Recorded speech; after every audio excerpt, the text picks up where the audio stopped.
Hello বন্ধুরা, কেমন আছো তোমরা সবাই? তোমাদের আবার স্বাগত আমার একটা নতুন মিনি ব্লগে। তো আশ্রমে দর্শন করে আসার পর আমরা ওখানে বসে কিছুক্ষণ চ্যান্টিং করেছিলাম হনুমান চালিসা। তারপর নিচে নেমে এই যে ওখানকার উপত্যকার সমস্ত জিনিসপত্র, লোকাল জিনিসপত্র যেমন পাহাড়ি নমক, তারপরে হানি আর জুস, যে সমস্ত চাষ হয়, পিচ, প্লাম, এইসব ফলের জুস ইত্যাদি লোকাল দোকানগুলোতে পাওয়া যাচ্ছিল।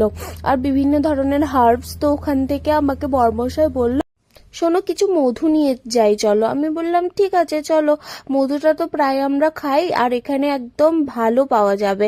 এগুলো হচ্ছে সব বিভিন্ন ফ্লেভারের জুস ছিল ওখানে, লিচি, অ্যাপ্রিকট, ম্যাঙ্গো, ব্লুবেরি, এবং এগুলো নাকি ওদের একদম লোকাল, মানে ওদের চাষের ফল থেকে করা, পাহাড়ি। তো এই মধুটা নিলাম, অ্যাপ্রিকট মধু